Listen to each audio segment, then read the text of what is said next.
the mayor did say he doesn't forgive me for being a Patriot all those years. So I usually don't get the best welcomes in Miami. Well, we are excited to have you. I'm very excited to be here too. So Welcome. thank you guys. Appreciate it. Welcome to Miami. Welcome to the 305.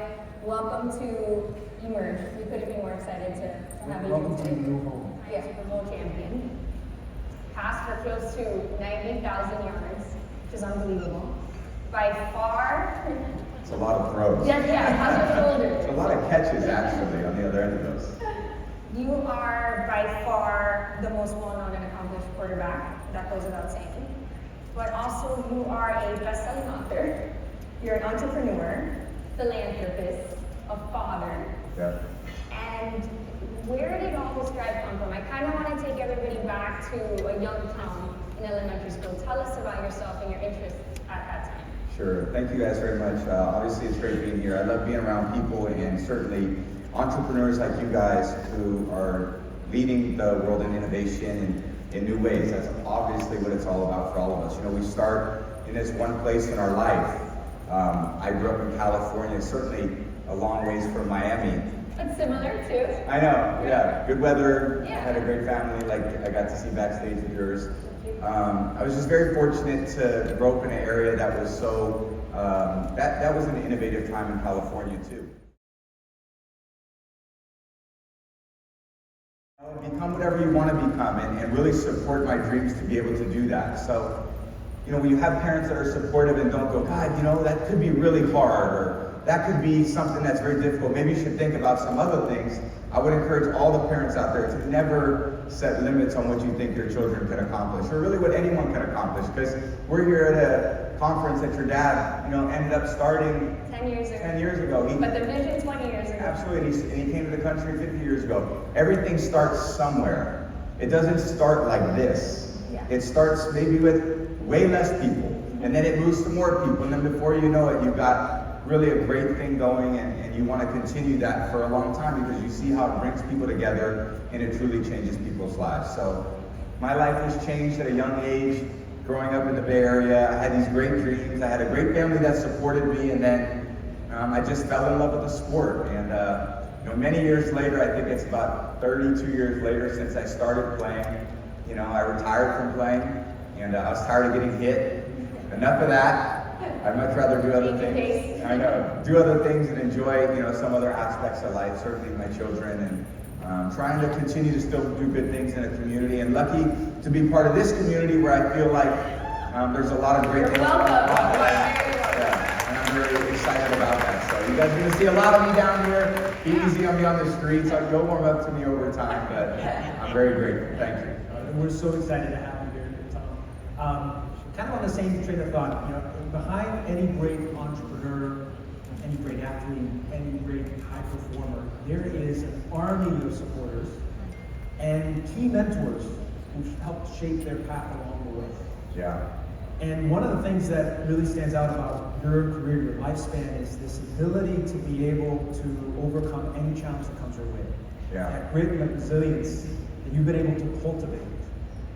Talk to us a little bit about the supporters and mentors along your journey that have helped cultivate that in you and impacted your life trajectory. Yeah, such a great question. I think, you know, life presents lots of different challenges for us personally, professionally, throughout our whole life. Life is our greatest teacher.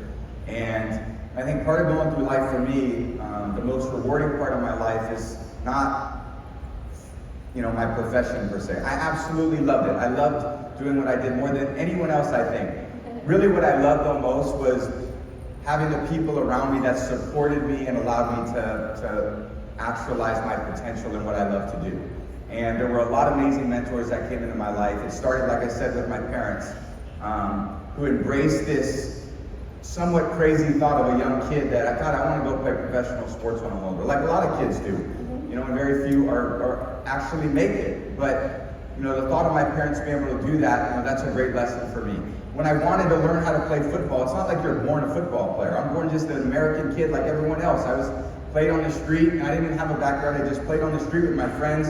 you know, it was like go down and make a right at the fire hydrant and catch it before you hit the curb and fall out of bounds and hit your neighbor's fence. That's how we played football. So when I wanted to be a better football player, there was a mentor that came into my life. He was a coach at a very small city college in San Mateo. His name was Tom Martinez. God rest his soul. He passed away about 12 years ago, but he taught me how to throw a football. And yeah, I had a little bit of talent, but I really had no idea what I was doing. But he saw this young, aspiring athlete with a lot of drive and said, look, I want to help you out. Whenever you need help, you just call me up. And he coached women's softball, he coached women's basketball, and he coached men's football at one college. He's an amazing coach and mentor. I worked with him for 4 or 5 years to learn how to throw a football, day in and day out. That's what consumed me. I'd wake up in the mirror in the morning and I'd pretend like I was going to throw a pass, like I was going to throw a touchdown pass in the Super Bowl. The process for you to launch and align with yourself with brands, how do you choose them, and how do you kind of build a portfolio? Yeah, I think naturally for me, what I realized was athletes' careers all come to an end at some point. I mean, all of our lives and careers come to an end at some point. For athletes, it usually happens a little bit quicker because, you know, our physical skills deteriorate and we're competing against a lot of younger people with a lot of non-deteriorated skill sets. I was very fortunate to another mentor of mine, and one of my best friends, Alex Berg, who also lives down here now in Fort Lauderdale. You know, he taught me how to take care of myself. Everybody's moving here. I know. He taught me how to take care of my body and be really preventative with the things that I put into my body, and how I can continue to play quarterback was really going to be a product of all the decisions that I made on a daily basis. I wanted to take care of my body so that I could play as long as I did. And he came into my life and taught me those things. So as I know that football was going to come to an end at some point, I also wanted to think about, well, when I'm done playing, what are some other things that I can do that I'm going to be really excited about when I'm done playing, so that I don't get really bored when I'm done playing. I know that football was this incredible aspect of my life. That was really a dream come true, but I saw a lot of other athletes that their dream ended at a younger age, and then, you know, they had a hard time finding something. One of the parents in here, I think, you know, for me, it's been,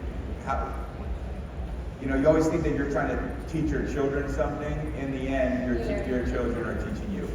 So it's not so much about what, you know, dad's interested. To be honest, I think for me, what I really want to do, they've been so supportive of me for all of these years. You know, it's for me to, you know, just help them, you know, and support them in the things they want to do and learn along the way. Like, my son is totally into Japanese anime, and he's into gaming, and he's into so many things that I had no idea, digital assets, and playing different games, and Roblox, and Minecraft, and these amazing games that, you know, we didn't play when we were kids. We had other things we played. We played Monopoly and Tic-Tac-Toe, and we had chalk lines on the street, and played, hopscotch, right? But the kids are different now. They're playing other things. So, you know, it's been good for me to sit down and say, you know, let me put this Oculus on before I, you know, get some motion sickness and see what the hell you're looking at. So I think for me, so much is Spending time with them. spending time with my kids and watching them evolve and grow, and then let me be on their journey, you know, because I love being a dad, I love being a parent.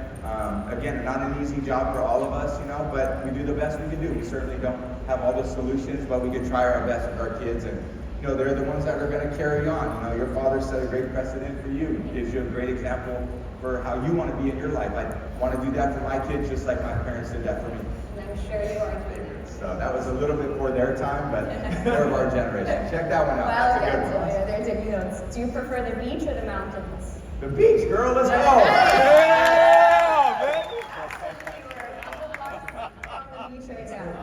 Favorite hobby outside of football? That's great. Favorite hobby outside football? I love water sports, so I've really been into lately, like, have you ever seen those e-surfboards? Yes. Those are amazing. Talk about I haven't technology. tried them yet, yeah. Okay, those are insane. So, and I can't skateboard, like, I'm a terrible on the hard pavement, but on the water I'm cool. So I gotta try that. And it's hard when you're tall. It's a softer landing. It's a way softer landing. If you weren't a football player, what profession would you have pursued? Oh God. You know, I think that's a good question. I never had to think about that. When I think about it, you know, maybe I did say when I was going through the NFL draft, and, you know, all these guys were being picked in the first round, the second round. I got picked in the sixth round. My dad was an insurance salesman, and I told him I don't want to be an insurance salesman. Thankfully, I got to, be in Thankfully, sports. you worked I on know. those newspapers. That's right. I worked on the newspaper on my paper route, Yeah. and I was able to, do something I love to do. And I never had to really figure out a career plan until now. So I'm a lot like you guys. Yeah. Now I'm 45 and We trying have to some reinvent ideas myself. for you, John. Yeah, exactly.